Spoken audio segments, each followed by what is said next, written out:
A very good afternoon to one and all.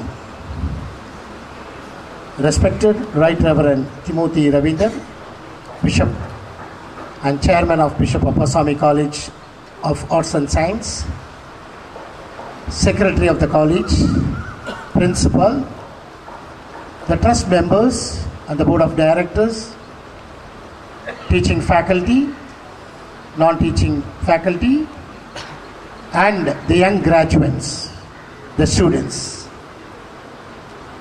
I am so delighted to stand in front of you to declare your graduation which you are aiming through your college.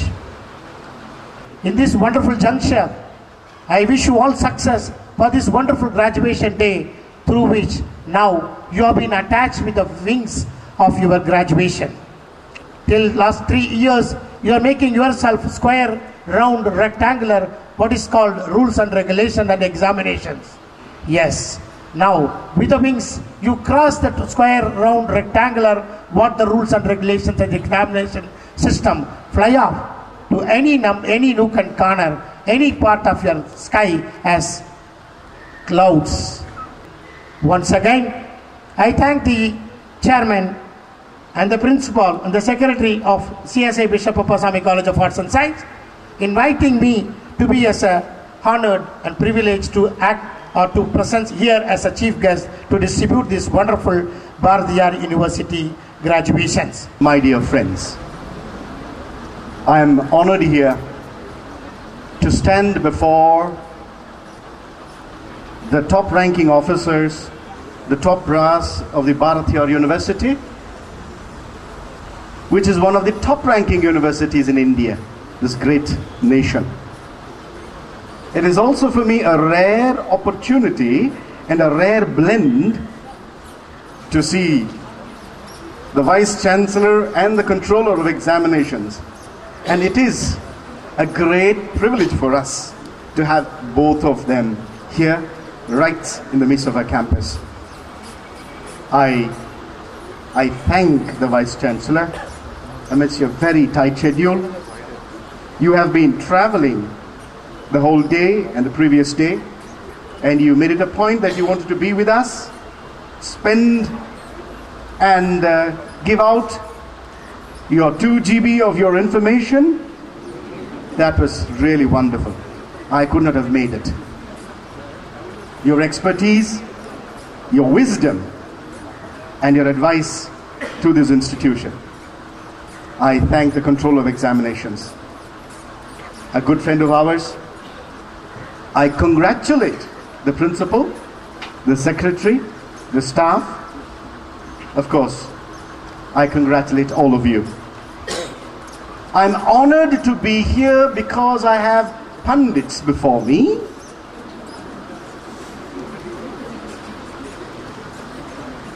I am grateful for the task that is ahead of you and me, and also for the dignitaries sitting on the dais. I'm humbled that we are called for a very special purpose here, called to do something, called to serve, called to be part of the intellectual community, called to be responsible citizens of this great Indian nation.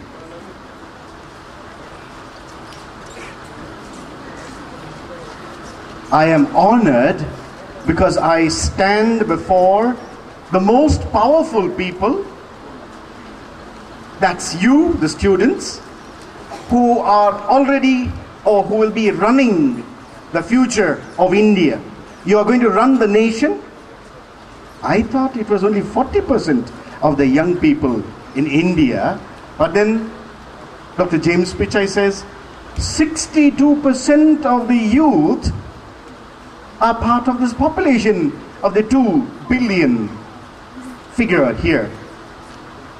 What a potential. All the information which he gives only shows that the amount of the enormity of the potential that we as an Indian nation have, and our diversities should not hold us back, our divisions should not hold us back to go forward. You have a great responsibility. It doesn't mean that you're graduating today, you keep all your books. Probably some of us during our times we thought we have to, what to do with the books? During our generation we say, sell the books. But then physics, you know, BSc and MSc physics, you can't do that. It can always be used.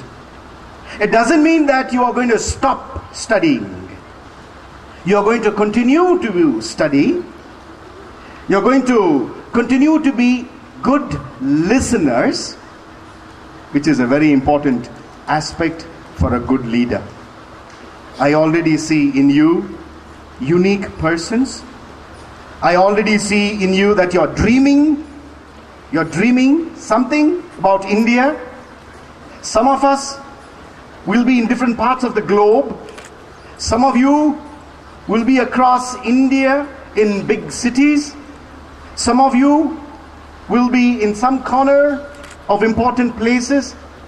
All of us will be educators, educating the society.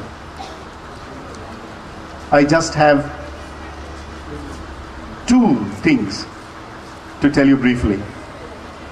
The first thing is that how are we going to increase the standard of the system of education in India? When you see from countries abroad, especially in the northern hemisphere, they look upon India and the Indian education system as that which is inspiring. Some of the countries are already planning to follow the system 10 plus 2 plus 3 plus 2, and it goes on and on. How are we going to increase the standard of our educational institutions? Probably the 108 universities, the so many thousands of schools and colleges in Tamil Nadu, and the thousands of institutions in India. I would tell you, we have to follow the culture of excellency. And what is this? Putting together the best brains, getting the best teachers, getting the best people, the hardworking people, always aiming towards a culture of excellency. Because in such a group, we don't think of mediocrity. It's always the culture of excellency that makes the standard of education grow to greater heights. I have to say one or two things. Somebody asked a student, why are you going to this institution to study? That student said, when I say student, it's a school student. The school student said, I want to get good marks and get into this good college. What do you do after that? I get into this good college and then get into a good university and then come out in flying colors. What do you do after that? Then the student said, I would come out of this best institution and try to get the best job. And what do you do after that? Then I will be getting the best salary. Do you agree with me? Are you with me? Yes or no? Yes or no? So, why do we go to school? To get a fat salary.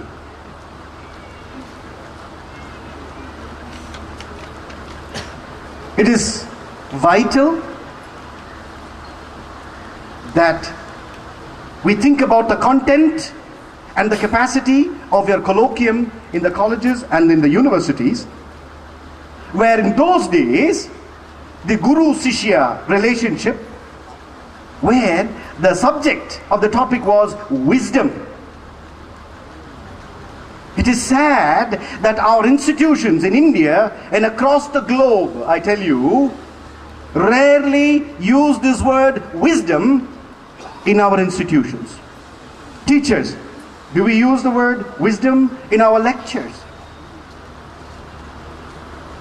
Let this ponder in our minds. Secondly, I think institutions have a great responsibility towards the people who are unable to have access to this kind of education. And so, therefore, I'm happy that Dr. James Pichai was talking about the poor people. Ultimately, it burns down to that point. I think we have 350 million people below the poverty line. Correct me if I'm wrong. 350 million people who cannot afford one square meal in India, and we are talking about excellence. Yes.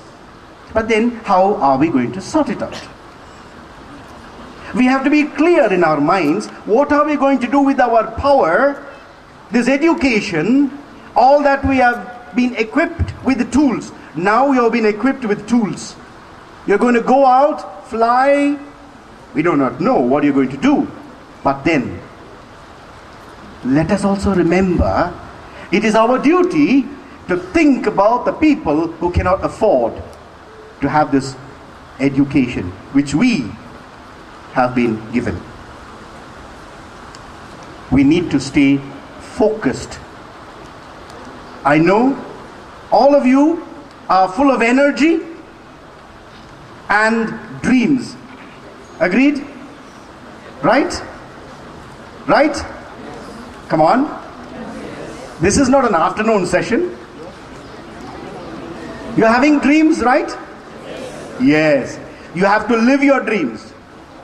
You have to live those dreams. And you're going to do it. You are powerful, you are unique, and you're going to do it. You need a direction. You need to be focused. I close with a small story. Once again, listen carefully.